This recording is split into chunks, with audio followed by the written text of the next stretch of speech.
Nobody can improve it. Digital underground, always down with the move. Come on. So we tune in. The first things first with the queen of Black Talk Radio, Dominique DiPrima. Go, sis. Go, sis. First things first.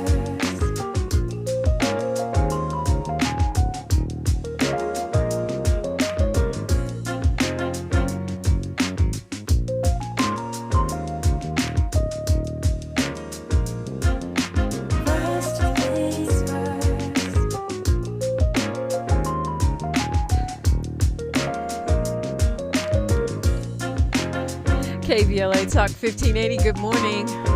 Good morning and God bless. I'm Dominique DiPrima. The show is called First Things First. My first thing when I wake up every single day, giving thanks, giving praises, and asking for blessings from God. Asking for the blessings of the ancestors and the elders. And let's go. That's how we do it. It's a Talking Point Tuesday, so as you know, we like to spend as much of the day as we can debunking the things that enter our subconscious mind and influence ourselves in ways that undermine our own best interests. The things we say that we're not really quite sure where they came from, or the obvious ones that are being flung at us from Washington or Sacramento or wherever they might come from. Well, why are we saying that? Follow the money, consider the source. Should be the tenets of any journalist. But in this day, we all have to be journalists in the sense of being media literate, of learning to tell the difference between what's AI and what's real, between what is propaganda and what is news, between what is marketing and what is actual information. So that is part of what we try to do. That's part of the mission of Talking Point Tuesday. That's how we do things around here. Hour one, we look local, what's going on the left coast side of town. Hour two, we go national, international, and beyond. And in the third hour, we do a deep dive with a hot topic or a person of interest. Today, it is all three. Your favorite rapper to argue with, Jay French, is joining us in the third hour of the show. He's almost like a KBLA contributor now, so that'll be a lot of fun. We have a lot to talk about. He's got a new album out, and so we'll listen to the music and have the conversation. We'll be joined hour two by director-producer John Covington. He's got a powerful documentary out called Black Man, which is premiering in LA tomorrow. So we'll talk about that, and we'll take your calls, and we'll look at some of the talking points about the black man to set it off just right. At this moment, though, it's just me, you, and the microphone, telephone, and your favorite rapper that you talk to every single day, representing Las Vegas with a giant shirt, Miles Low, on the board. On the production end. I was almost going to say ones and twos. Did you ever DJ, Miles? Yeah, I do it all. Oh, really? Okay. Yeah, I used to spin vinyl a little bit. Yeah. I did not know that. See, you ever DJ? No. I did it for about 10 minutes when I was on one of my shows, and some famous DJs tried to show me how to do it. Not one of my talents at all. I sucked at it. You good at if you were on aux cord duty for a party, could you keep a party going? I think aux cord party duty where I'm just like picking the songs. Pick the playlist, you know what I mean? Yeah, Dominique I think night. I think I could. But as far as mixing and scratching and smooth transition, no, that's not gonna happen. Okay, I see our YouTube feed is back up. It's on and popping. So you can join us at KBLA 1580 on YouTube and talk to each other and talk to me in the comments. Yeah, I think I don't know. I guess it depends on the crowd. I don't know if I could keep a party of 20-somethings going. I don't know if I could keep, you know what I mean, a Generation Z. I think I could get millennials because your generation, you guys are a little bit more into like some of the classic hip hop and, you know, what we call old school. I mean, but if it's Dominique night, you setting the whole playlist for the whole night, you think your playlist would be, your song choice is enough to keep the party going? Yes. Okay. Yeah. Oh, yeah. I can. I'll just go to my gym songs. Everything I need to make myself lift weights and run miles. Okay. I think we get you high. I just don't. It depends on the crowd, right? I mean, because I know I can't get Gen A going. I'm iffy about Gen Z. Any other millennials, Gen X, boomers, the greatest generation? Yes, I think I got playlists for all of them. Okay, good. Okay. What about you, Miles? Can you get Gen Z going? I'm sure I can. Yeah. I think you can. Sure, Yeah, I figured out. because you stay up on everything. So And I think too. I think it's all about. I think it's the vibe you bring. You know what I mean? I don't think you have to cater to the crowd all the time. I think if you're the DJ, if you picking the songs they came to see, you know what I mean? Like that's your job to set the mood. yeah, true that. Well, then yes, I can do it. With God's help, I can do anything. Yeah. So I saw you guys yesterday in the comments talking about Jacquie Stephens, but I didn't want to say anything because as journalists, we are trained not to say anything until you verify it. And I was not able to verify it in real time while on the air. I have now sadly verified that broadcast legend Jacquie Stephens has made her transition. And she was my colleague when I worked at KJLH. She was somebody that I admired before that when I did street science and, when I was on the Steve Harvey Morning Show. I listened to her. I should say, I watched her career. I listened to her. She used to do a show called LA Speaks Out, where she would do these town hall meetings on various topics, which was just really pioneering. Jacquie Stephens was ahead of her time. She was one of those journalists who just does things that later become the norm or that other people do. And whether we're copying her, inspired by her, or whatever, she does it first. And I really feel like sometimes those folks do not get their flowers. I feel blessed that I got to work with Miss Jacquie Stephens, and I feel like I was able to give her her flowers while she was with us because I worked with her at KJLH, and we worked together. She would call into the front page sometimes, and report on different things. When I was doing the news for that station, we worked together on that. She was a kind person, someone that was always willing to help someone else, which is not that common in the entertainment business. I shouldn't say that. There are a lot of people like that, but there are a lot of people that are not. Okay. She was a kind person. She was not a hater.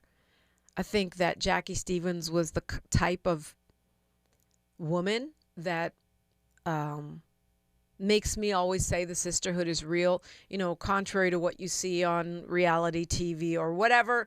I always say the sisterhood is real, meaning that black women, we do stick together, and not just black women, we do stick together. We do help each other. That's part of what happens. And it's not how you see it on TV. So she was one of the ones that made me say that when I first came to that station. She was very kind. She was very helpful. And we cooperated with each other throughout my time there, which was almost 17 years working side by side. Well, actually, probably about 15 of those were with her because she retired and moved to Chicago. But rest in peace, Miss Jacquie Stephens, from one broadcaster to another. Much love, admiration, rest in power. We love you. You gave so much to Los Angeles, so much knowledge, so much kindness, so much opening of doors and communication lines. I think that all of us, if you have a minute, just say a little prayer, post a little something on your socials, show some love. I think that we have to really show appreciation and love and say the names. And say the names of people who have given so much to us. Some Native Americans, and I've heard, and actually we were talking about this in that movie. What was that adorable movie? I can't think of it right now. It was about Dia de los Muertos, where they say as long as you keep saying their names, they never really die. They don't die in our imaginations. Jerry Anderson says, I was interviewed by Jackie in 1998 for LA Speaks Out. What an honor. 100% legend. Yeah, so post something on socials. Let's not let Jacquie Stephens move on and make her transition without showing gratitude and giving her the kind of send-off that she deserves. Rest in peace, Jacquie Stephens. It is the perfect time to call me. It's me, you, and this microphone, telephone, all these socials, KBLA 1580 on every platform. I'm on DiPrima Radio, DiPrima, and then radio. Let's talk about it. KBLA Talk 1580. She's reclaiming her time on KBLA Talk 1580. More First Things First with Dominique DiPrima when we come forward. If you've been diagnosed with moderate to severe plaque psoriasis, this is what it sounds like to be 1,000,000 miles away. Imagine being 1,000,000 miles away.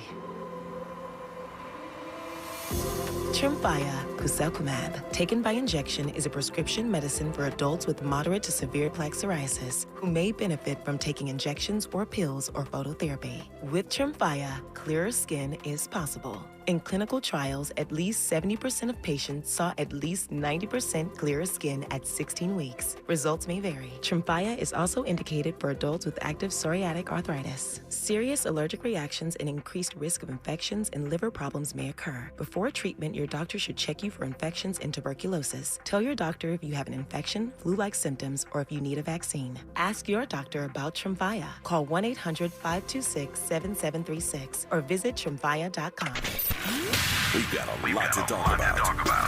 I'm Reverend Gerald, the life coach. Is someone you love struggling with addiction and mental illness? Is improving your family's health important? Want to leave a legacy that your family can grow? Are you ready to enhance your perception of life experiences? Then wake up weekends at 7 a.m. with Urban Family Focus and get the wisdom, opportunity, resources, and motivation to live your best life. Join the conversation on Urban Family Focus Saturday and Sunday at 7 a.m. Unapologetically progressive. KBLA Talk 1580. We've got your black.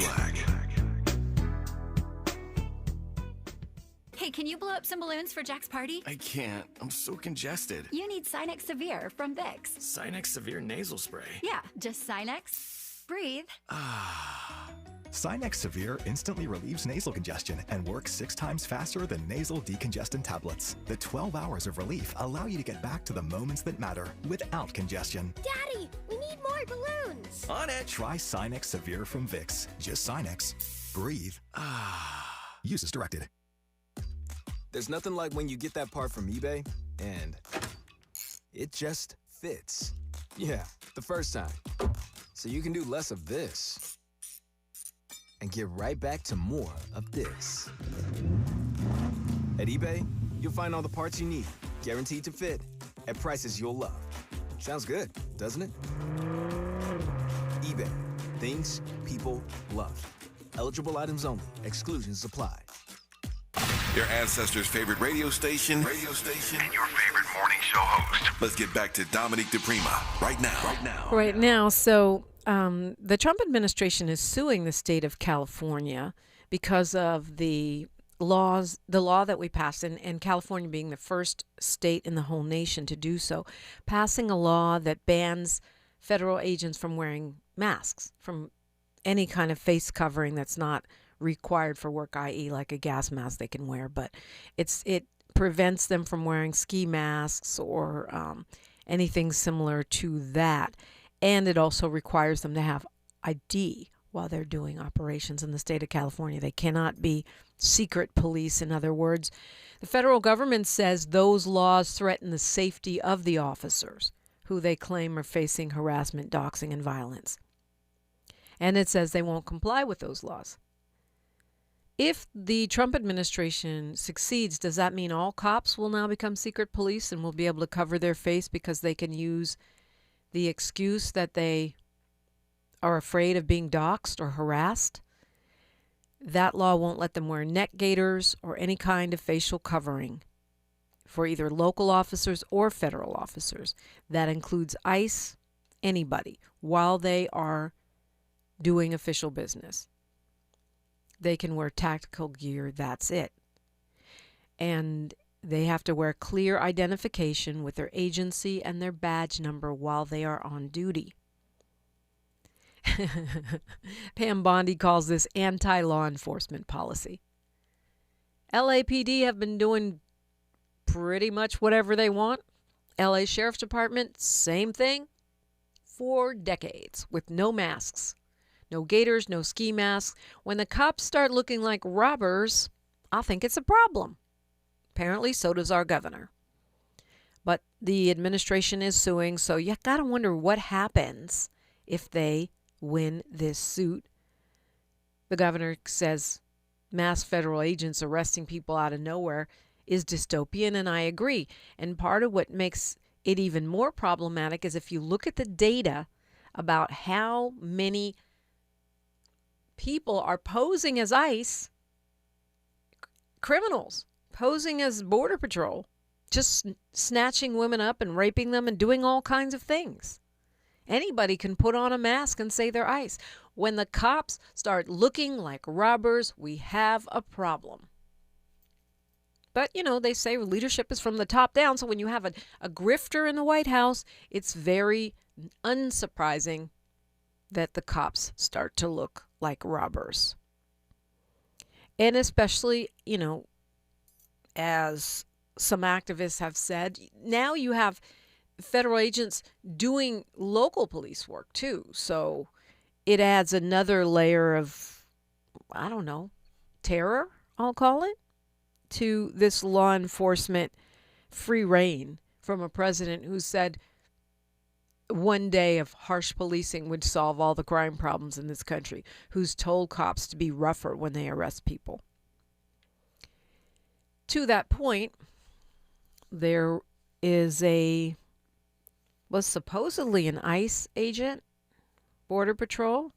Seems that they're now denying this guy works for ICE, so we'll see. He's some kind of law enforcement officer, according to the LA Times. His name is Gerardo Rodriguez, and he was arrested in Riverside last week. Now, you know, you got to be doing some crazy stuff to be a law enforcement and be arrested, especially in Riverside. Riverside, very conservative, sheriffs, etc., etc.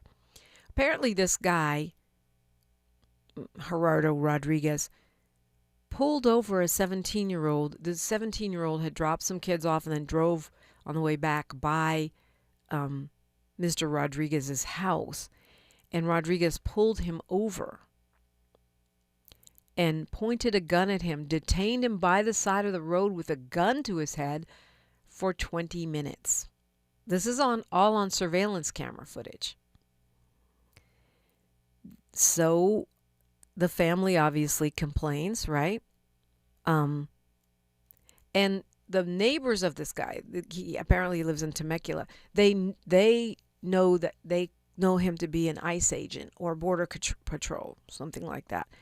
But it's interesting, the guy's been arrested, and now ICE says no. He's not one of us. They say they're doing an investigation. They took him into custody, charged him, assault by a public officer, child endangerment, assault with a deadly weapon. So if he doesn't work for ICE, how is it assault by a public officer? And this is the kind of gray area, slippery slope BS that I'm talking about. When we talk about talking points, the officers are facing doxing and harassment and they fear for their lives, so they have to cover their face and be secret, anonymous, unidentified, death squad style cops. But then you have a case like this where somebody named Rodriguez pulled over a teenager, detained them with a gun to their head, probably traumatizing them severely for life. Detained them for 20 minutes for no reason other than driving by their house. And now ICE is saying, nah, he's not one of us. Of course, we haven't heard from Border Patrol yet. He could be one of them. But what I'm saying is he could also just be somebody that felt like pulling a gun on a kid. We don't know. The family, the teenager and the family, they're all U.S. citizens, okay? Not that you should be pulling guns on children who aren't citizens. They're Mexican Americans, but they are U.S. citizens. But, of course, the courts have said it's okay for the cops to racially profile people, for federal agents to racially profile people as they try to deport folks. But the fact that we still don't know, is he a cop? Is he a robber? Is he a used-to-be cop, a wannabe cop? Is he a George Zimmerman? Is he a Derek Chauvin? We don't know. It's under investigation. And they said it's not like it was a situation that escalated. This dude was just walking down the street with a gun in his hand. Who shall I point at today? It's a whole problem. And to me, it totally gives the lie to that talking point. They need masks because they fear for their lives. They need to be unidentified, anonymous cops because they might get doxxed. No, that's not how a free state, a democracy works. You have to abide by the Constitution when you're policing us. And that's why we have to know who you are. We have to be able to see your face. Everybody can get doxxed. Many of my friends have been doxxed. They're not, some famous, some not. It's part of life. And if the LAPD and the LASD and the NYPD and the, Torrance police and everybody in America can walk around and be police without wearing masks, you can too. I mean, to me, it's just that simple.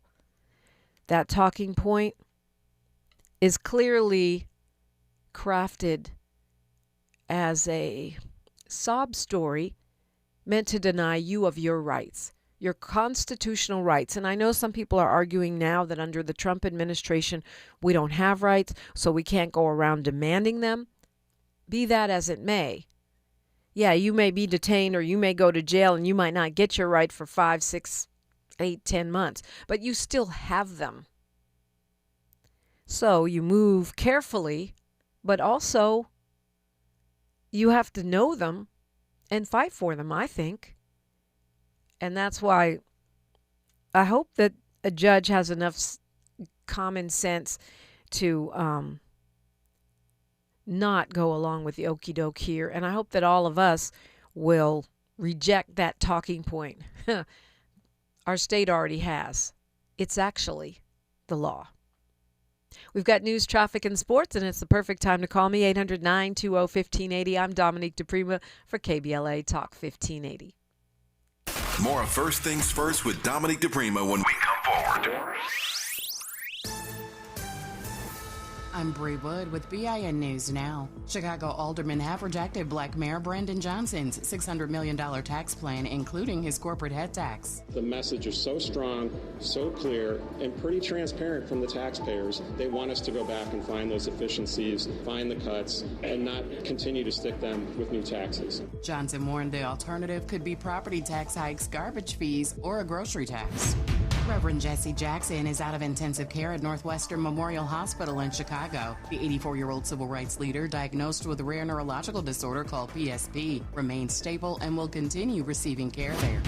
And Cynthia Erivo will open this year's Macy's Thanksgiving Day Parade. The Wicked Star joins Busta Rhymes, Sierra, Kool and the Gang, Lil Jon, and more. Watch on NBC Thanksgiving Day at 8:30 a.m. Get BIN News Now on demand 24/7 on the iHeartRadio app. Santa may check his list twice, but Nissan quality checks every model thousands of times. Add a Nissan to your list to save big on Rogue, Pathfinder, Frontier, and the entire award-winning lineup at the Nissan year-end event. Shop your Southern California Nissan dealers and NissanUSA.com today. This is the KBLA Sports Minute with Ray Richardson. The bad news continues for the Clippers. In addition to losing at Philadelphia Monday night 110-108, the Clippers found out that starting forward Derrick Jones will miss at least 6 weeks with a sprained right knee. Jones, injured Sunday night in Boston, is averaging a career-high 10.9 points. Kawhi Leonard also did not play Monday night. Leonard has missed 8 straight games with an ankle injury. The Clippers are 1-8 in their last 9 games. At 4-10, they have the 3rd worst record in the Western Conference. The Lakers are back in action tonight against Utah at Crypto.com. Lakers Nation is anxious to find out if LeBron will make his season debut tonight. LeBron could be cleared to play depending on how he feels after shoot-around Tuesday morning. LeBron has been sidelined since training camp with a sciatic nerve condition in his lower back and left leg. No debates, no speculation, just the info you need. That's your KBLA Sports Minute. I'm Ray Richardson.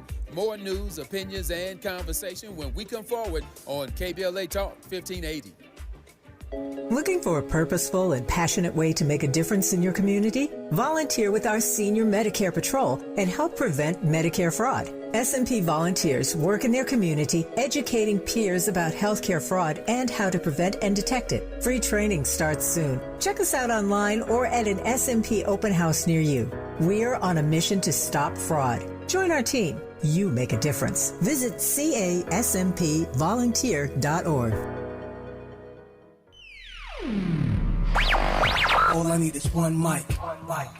With a KBLA Talk 1580 editorial, I'm Tavis Smiley. Let me be clear about what we're witnessing here. A textbook case of talking about communities instead of talking with them. Pedro Pizarro, president and CEO of Edison International, found time this week to sit down with the LA Times to discuss their so-called fast pay program for those impacted by the Altadena-Eaton Canyon fire. We think it is neither fast nor fair, but when we organized the community town hall, Southern California Edison first confirmed participation and then abruptly canceled. There was no time available on Mr. Pizarro's calendar for a face-to-face conversation with the individuals and families who have lost everything due to the negligence of Southern California Edison. This is not an accident. This is a choice about who deserves direct engagement and who gets managed through press statements. When you talk to the LA Times about people, you control the narrative. You get to frame the issues on your terms, with your spin, filtered through journalists who may or may not push back. But when you show up to a town hall, you face real questions from real people experiencing real problems. There's no PR buffer. There's real accountability. This pattern of being available to corporate media, but unavailable for community dialogue, sends a clear message about whose voices matter and whose don't. It's the kind of disrespect that hides behind busy schedules and prior commitments, but the community sees right through it. If these issues are important enough to discuss with the LA Times, they're important enough to discuss directly with the people living them. Anything less isn't just disrespectful, it's a fundamental failure of leadership and accountability. Mr. Pizarro says in the LA Times interview, I need to go to the supermarket in Pasadena or Altadena and be able to look people in the eye. We want to do the right thing for our community. You had a chance to look folk in the eye at our town hall meeting last week, but you didn't show up. And then we invited you for a one-on-one conversation here at the station, but you have yet to confirm. So please, please stop with the gaslighting. With a KBLA Talk 1580 editorial, I'm Tavis Smiley, and as always, we welcome your feedback.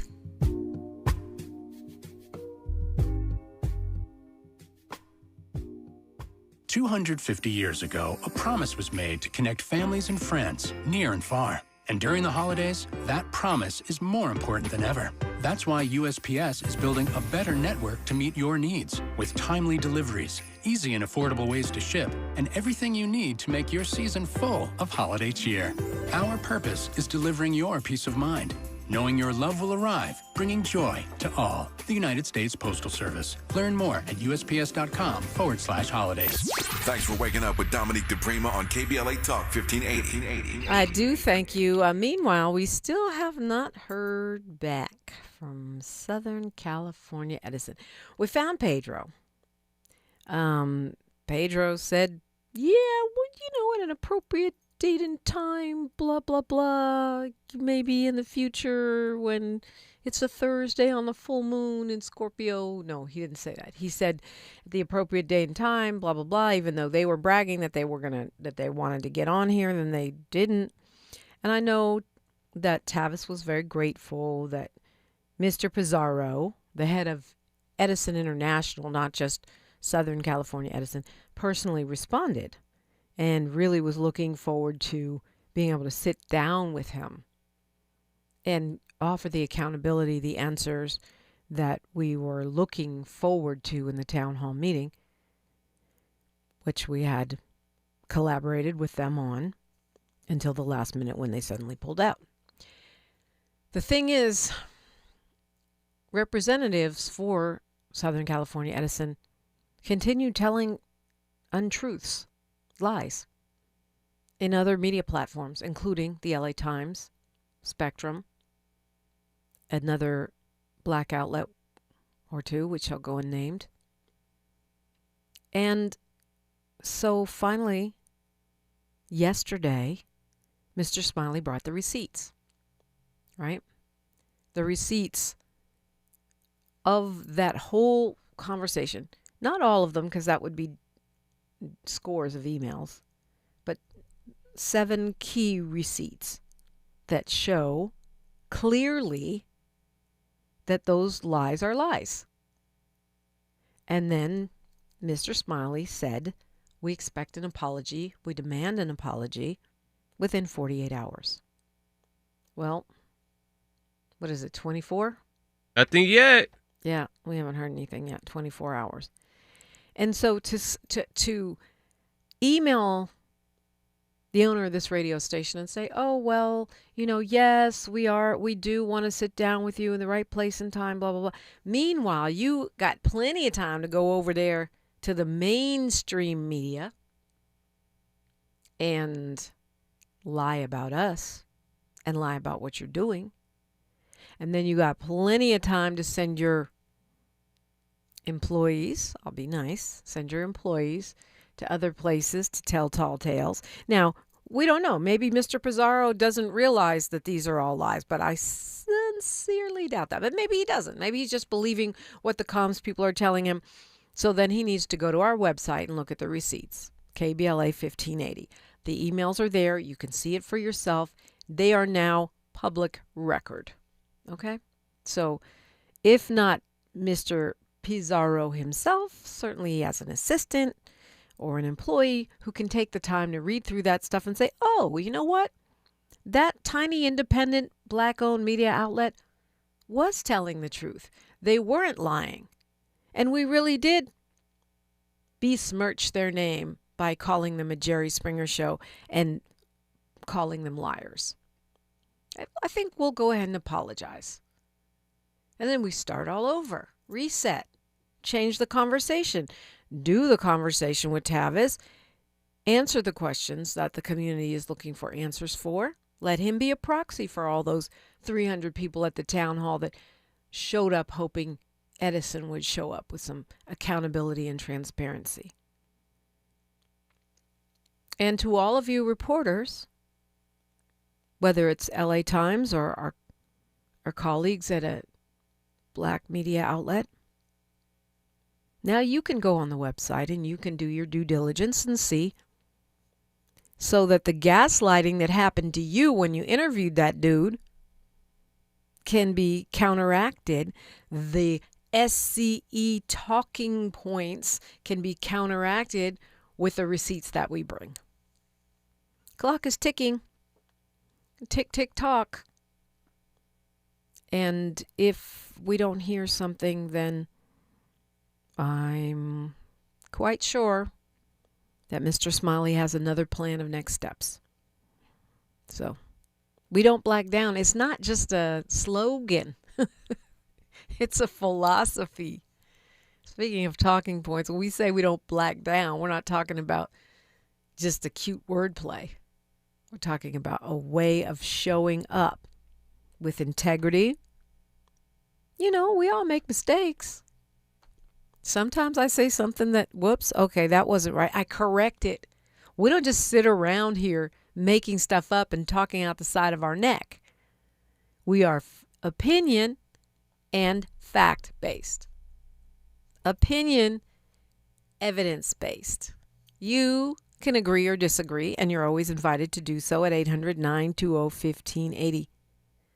But what you're not going to do, if you want to come up here with lies and talking points, and I have some wonderful members of our KBLA delegation that do that, you know you're going to get pushed back on. We like to go with facts. You know? Just only in terms of, the whole fact-based versus fiction-based radio. A lot of talk radio guys, and I say guys because most of them are guys, just make stuff up. That anything that fits their, or they take a tiny grain of truth and twist it around, which is the Trump way of life. You say a thing that sounds true, because I heard a report about something like that, but it's not at all true. Yeah, you're right, Kwamel. It's Encanto, the movie Encanto. That was a great movie. I loved that movie. Anyways, be like Jacquie Stephens. Get the facts. Don't be like Trump, making stuff up, talking about windmills. So we are still waiting for Pedro, and the clock is ticking. Okay? The clock is ticking. Meanwhile, this man, Andrew Wessels, who was at the town hall that we did in Altadena recently, along with his colleagues Krista Copeland and Joy Chen, have released an update of their report. It's called, the original report was called Fix What You Broke. He went over a lot of those points at the town hall because what they did, Mr. Wessels and Ms. Copeland and Ms. Chen, what they did is they did a deep dive on what Southern California Edison is offering to people in order to be able to help folks understand what their options are. And this update is called You Didn't Fix What You Broke. It actually, I think, is being released today or tomorrow. We'll have it up. We'll have it up on our website as soon as it's officially released. I got the sneak peek, and it doesn't look good. So if this holds true, then it may be, let me be diplomatic, it may be the reason why Southern California Edison does not want to talk to Tavis Smiley. It may be the reason why they feel it's a better idea to just buy ads in other outlets that tell tall tales and go in mainstream media that doesn't have either the resources or, well, let me not say the resources, that doesn't have the wherewithal to pick up the phone and call Mr. Smiley and say, hey, what's your side of the story? I thought that was journalism 101, but maybe I'm old school. Could be. Anyway, one of the points they make, a couple of things they say. They say that Edison's has made a new map of the fire damage, and it still ignores the real world damage. So according to this report, they added a 400-foot buffer to the original boundary. Then they created a second zone based on the smoke damage. When your house didn't burn to the ground, but you still have all this work to do before it's safe and habitable, what they call a smoke plume analysis. So they brought in some households that were not included in their original map, but they don't tell you how they came to that conclusion. And they don't have any system there for documented and verifiable damage done by them that's outside of the map that they arbitrarily made. And they make a really good point, which is that toxic fumes, fallout, smoke, damage doesn't just end at a line that you drew like Trump with a Sharpie on a map. It's like saying we could put a wall in the air to keep out toxic fumes and plumes. So, I mean, there's this report is pretty comprehensive. And one of the things, big takeaways here, is that they changed a lot of things to make it look like they were listening to community input or some of the critiques, but that they're really just surface level changes that actually don't change the outcome once you go through their calculation process. And even some of the stuff I was reading, and I'm not a lawyer either, but I'm not an idiot, you know. I'm low-key not an idiot. I graduated cum laude, which means I know how to follow directions, I guess. But the point is, from San Francisco State, in case you didn't know. But anyway, the point is that, for example, if you do the fast track, they say you could get a payout within 30 days. But that's within 30 days of whatever day they decide you've actually finished the application, which is something that there's no criteria for. So, you know, they could say, oh, well, you did this, but you did it wrong, so go back and do it again. So whenever they say you're done filling out the application, it's 30 days from then. Okay? And for those who don't want to go through their fast pay system or whatever, you still have to go through the fast pay. So you still have a clock that starts ticking 30 days from whenever they decide your application is complete. You have to go through that. Then they have 30 plus days to evaluate that. And then you have to do a new application for the long version, what they call a detailed evaluation. And then they have 90 more days after that. So it can be a long, long time. It could be a year or more for people who want a detailed analysis, and they don't make that clear. One of the things Mr. Wessel says is that they change the language to make it easier to understand what they're going to offer you. That the definitions are clearer, the deadlines are more easy to understand, but they don't fix the protections. So let me explain to you, like you were an 8-year-old, how I'm going to rip you off. But I'm still going to rip you off. Now, this is me. This is not Tavis. This is my interpretation of what Andrew Wessels, Krista Copeland, and Joy Chen released in their exhaustive report. You didn't fix what you broke.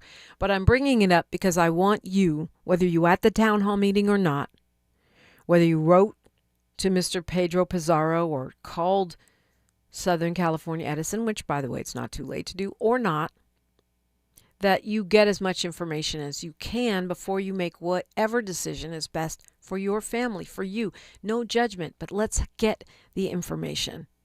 And so I think this you didn't fix what you broke.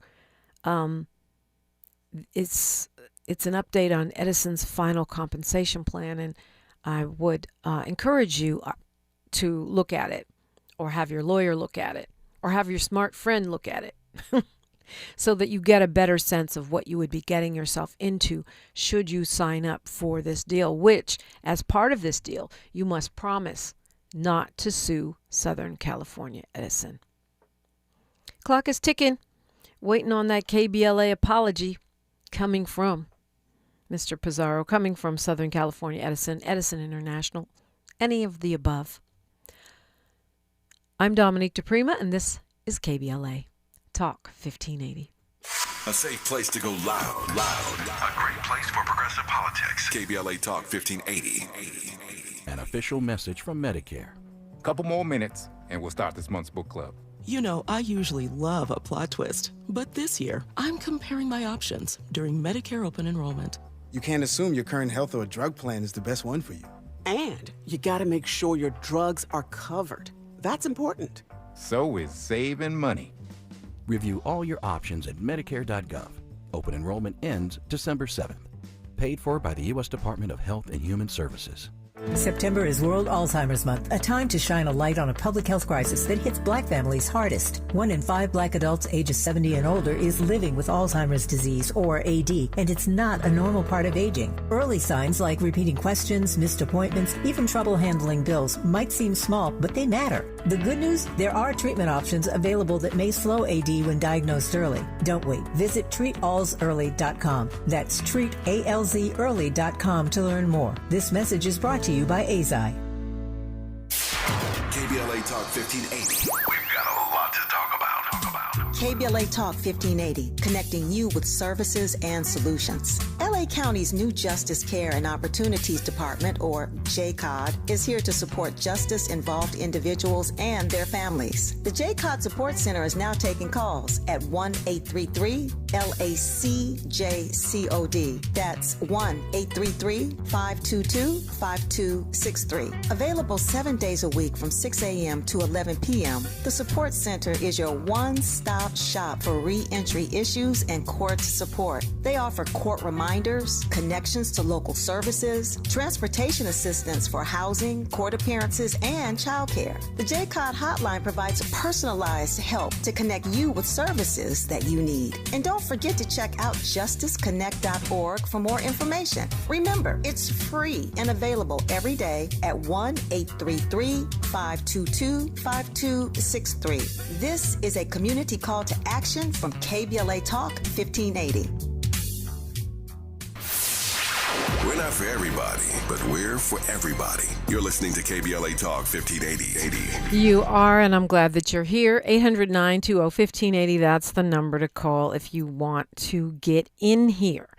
Or, of course, like I always say, you can get on YouTube, go to the comments. Some people are at work, they can't talk. I get it.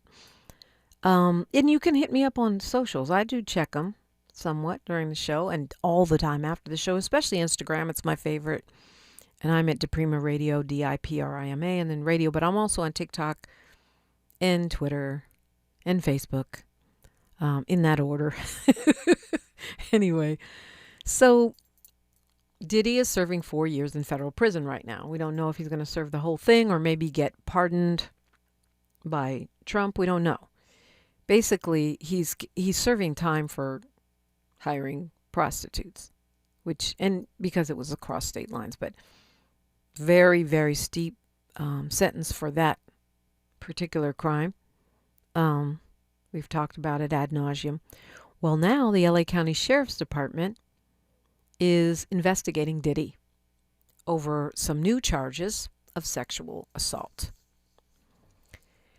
The Special Victims Unit says they started the investigation because something that is alleged to have happened from Diddy happened in East LA. This is a producer who claims that Diddy sexually assaulted him. He lives in Florida. His name is John Hay, and he has revealed the fact that he was the John Doe plaintiff from a civil lawsuit filed in July against Diddy alleging assault. So he's not named by law enforcement. They call him a John Doe or whatever, but he's spoken out in interviews saying who he was. So once you out yourself in an interview, the media is no longer obligated to keep your name secret. He says that he was, quote, subjected to sex acts in 2020 and 2021 while he was working on a project, a remix of Biggie Smalls' music that was done through Bad Boy Records. That's where he met Diddy. And they say he was in a warehouse in LA with Notorious Big swag, and that Diddy gave drugs to everybody and then started watching porn on his cell phone and began to pleasure himself in front of the plaintiff. There's more allegations. I'm not going into all of this. He says that Diddy tried to force him to do a sex act. Here's the thing. And I don't know the merits of it. I guess he has a civil suit, and we shall see. But I'm thinking this could go on and on and on. More and more people coming out saying I was, John Doe, or I was around Diddy here and there, and that's their legal right. This feels, I don't know. It feels a little opportunistic, I'm going to say, because apparently the guy was angry that the tracks he produced never came out. That doesn't mean that someone can sexually assault you if that happened, allegedly. But, he's saying that he wants criminal charges at both the federal and state level. So that would mean that even if Trump pardoned Diddy, he would still be facing time because the president cannot pardon state crimes. He can only pardon federal crimes. That's why he was so scared of what was happening in New York and Atlanta.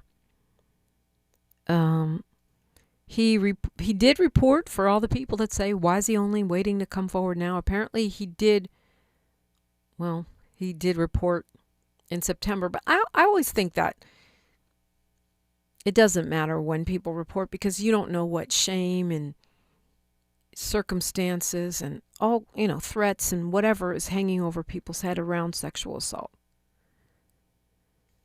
But his lawyer says they want a jury trial, and they want a state and a federal. They already have a civil case. The lawyer for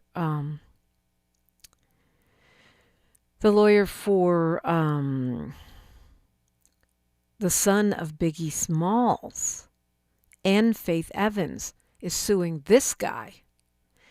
His name is Mr. Hay. They're suing him for defamation. They sued him last week in Florida, saying that his recent interviews were just a smear campaign and that what he's saying about even being at the freak-offs were lies.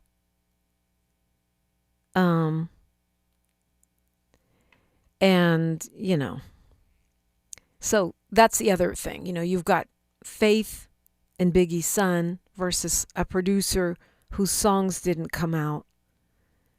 I know we're supposed to believe the victims, and I do think you trust and verify.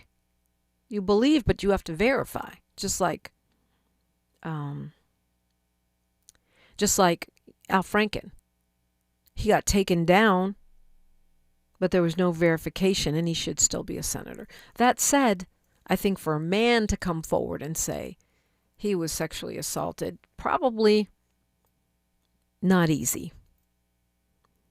But what I think is that we're going to see a lot more of these cases. That's what I think.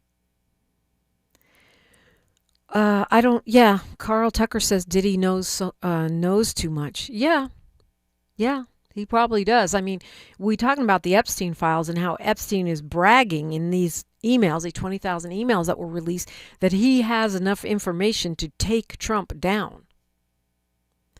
You got to wonder how much information Diddy has, or should I say had, because the FBI probably took all of those tapes and files into custody when they raided his home.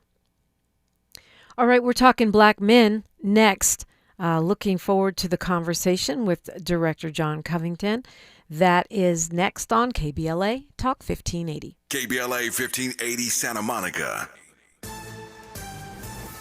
I'm Bree Wood with BIN News Now. Chicago aldermen have rejected Black Mayor Brandon Johnson's $600 million tax plan, including his corporate head tax. The message is so strong, so clear, and pretty transparent from the taxpayers. They want us to go back and find those efficiencies, find the cuts, and not continue to stick them with new taxes. Johnson warned the alternative could be property tax hikes, garbage fees, or a grocery tax.